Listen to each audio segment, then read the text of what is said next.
구독자 여러분 안녕하십니까? 세상에서 가장 든든한 버팀목이자 안식처인 어머니. 그런데 그 소중한 어머니가 정신질환이라는 무서운 병마에 시달리다 비극적으로 세상을 떠나는 모습을 지켜봐야만 했던 딸의 슬픔은 감히 헤아릴 수조차 없을 것입니다. 오늘 살펴볼 사주는 캄캄한 무덤 속에 갇혀 있던 어머니의 생명 불꽃이 날카로운 칼날에 베이고 거대한 흙더미에 짓눌려 결국 신경이 파괴되는 끔찍한 질병으로 쓰러지고 많은 가슴 아픈 명조입니다. 도대체 사주 원국에 어떤 무서운 덫이 숨겨져 있기에 이토록 잔혹한 이별을 맞이해야 했을까요? 그 비극적인 운명의 소용돌이 속으로 들어가 보겠습니다. 갑자년 12월 병오일 임진시입니다. 본 사주의 핵심 구조를 선언합니다. 일간 병화에게 연간의 갑목 편인이 곧 어머니를 뜻하는 별입니다. 하지만 이 갑목 어머니 별이 차가운 미토 무덤에 갇힌 채 끔찍한 공격을 당해 결국 신경이 파괴되는 정신질환으로 비극적인 죽음을 맞이하는 대흉의 구조를 가졌습니다. 먼저 이 사주가 품고 있는 치명적인 구조를 아주 쉽게 풀어보겠습니다. 사주에서 어머니를 뜻하는 글자를 찾아보면 연간에 높이 뜬 앙상한 한 그루의 나무입니다.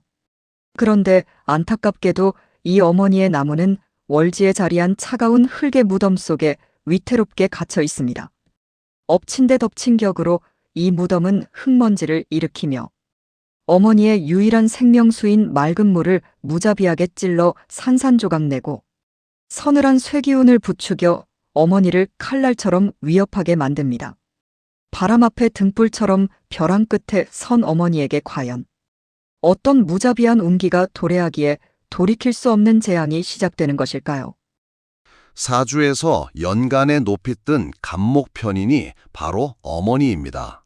하지만 이 어머니의 별은 월지에 자리한 미토라는 캄캄한 무덤 속에 갇혀 생명력이 억눌린 위태로운 상태에 놓여 있습니다. 어머니의 생명력을 뿌리째 흔드는 무서운 작용력이 도사리고 있습니다. 갑목이 미토 무덤에서 움직이면서 거대한 흙먼지를 일으켜 어머니의 자리이자 유일한 생명수인 연지의 자수를 무자비하게 찔러 산산조각 내버립니다. 무덤인 미토의 흉포함은 여기서 멈추지 않습니다. 미토는 월간에 있는 날카로운 쇠기운인 신금을 부추겨 어머니인 갑목을 서슬퍼런 칼날로 베어내도록 위협합니다. 어머니를 뜻하는 나무가 무덤 속에 갇혀 날카로운 칼날의 위협을 받으며 힘겹게 버티고 있는 위태로운 상황입니다. 오행에서 나무는 신체 중 가장 높은 머리와 신경계를 주관하니 이미 뇌와 신경질환이라는 무서운 병마의 그림자가 깊게 드리워져 있죠. 그렇다면 과연 어떤 끔찍한 운기가 밀려와야 이 아슬아슬하게 버티던 어머니의 생명선이 완전히 끊어지게 될까요? 운명의 시계가 가혹한 대운을 가리키는 순간 하늘과 땅을 동시에 정면으로 들이받아 부수어버리는 거대한 폭발이 일어납니다. 벼랑 끝에 몰린 어머니에게 경호대운이라는 가혹한 운명의 시간이 당도합니다. 12운성의 절대 법칙에 따라 이 대운이 오면 어머니를 뜻하는 갑목은 생명력이 완전히 끊어지는 사지에 처하게 됩니다. 이 경호대운의 무서운 기둥은 연주의 기둥인 갑자를 하늘과 땅에서 동시에 무자비하게 들이받습니다. 이를 명리학에서는 하늘과 땅이 모두 부서지는 천극지충의 대재앙이라고 부릅니다. 대운지지의 오화는 거센 불길로 요동치며 어머니의 근원인 자수를 정면으로 충돌하여 메말라 버리게 합니다. 동시에 흉포한 무덤인 미토를 강력한 합으로 끌어당기니 어머니의 목숨을 올가매는 최악의 환경이 만들어집니다.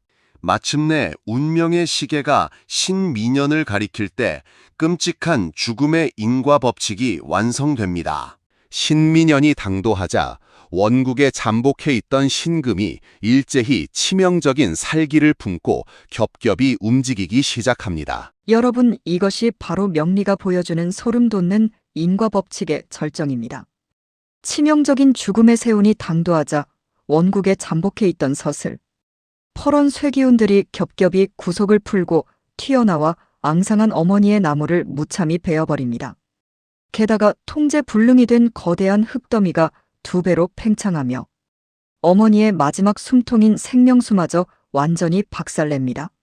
상처 입고 피투성이가 된 나무는 결국 차가운 무덤 속으로 산채로 덮여 영원히 갇혀버립니다.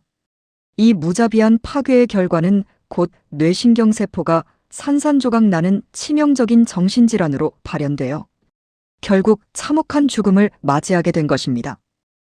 평소 일간 병화에게 꼼짝 못하고 묶여있던 신금이 마침내 그 구속에서 풀려납니다. 자유의 몸이 된 서슬퍼런 신금의 칼날이 가뜩이나 허약한 감목 어머니를 사정없이 내리치며 공격합니다. 거기에 세운 지지의 미토가 사주 원국의 무덤인 미토와 똑같이 겹치는 무서운 복음 현상이 폭발합니다. 거대한 흙더미가 자수를 완전히 박살내고 피투성이가 된 감목을 차가운 무덤 속으로 영원히 거두어들여 결국 어머니가 참혹하게 세상을 떠납니다. 맹파명리의 소름 돋는 질병 예측입니다. 감목은 신체에서 가장 높은 곳인 머리를 주관하고 나무의 기운은 인간의 뇌와 신경계를 다스립니다. 머리와 신경을 뜻하는 감목이 무참히 박살나고 무덕에 갇혀버렸으니 결국 신경이 파괴되는 치명적인 정신질환을 앓다가 생을 마감한 것입니다. 무덤에 갇힌 어머니의 별이 날카로운 쇠칼에 베이고 거대한 흙더미에 파묻혀 결국 정신질환으로 꺼져가는 명리의 잔혹한 인과법칙 어떻게 보셨습니까? 영상이 끝나면 사주명조를 노트에 직접 적어보십시오. 날카로운 쇠기운이 앙상한 나무를 찌르고 거대한 흙더미가 생명수를 덮어버리며 뇌신경이 무너져 내리는 그 서늘한 파괴의 과정을 상상해 보신다면 맹파명리의 소름 돋는 적중률에 깊은 전율을 느끼실 겁니다. 보이지 않는 질병과 운명의 설계도를 꿰뚫는 흰 맹파명리에서 꼭 확인하십시오. 오늘도 끝까지 함께 해주셔서 진심으로 감사합니다. 구독, 좋아요 부탁드립니다.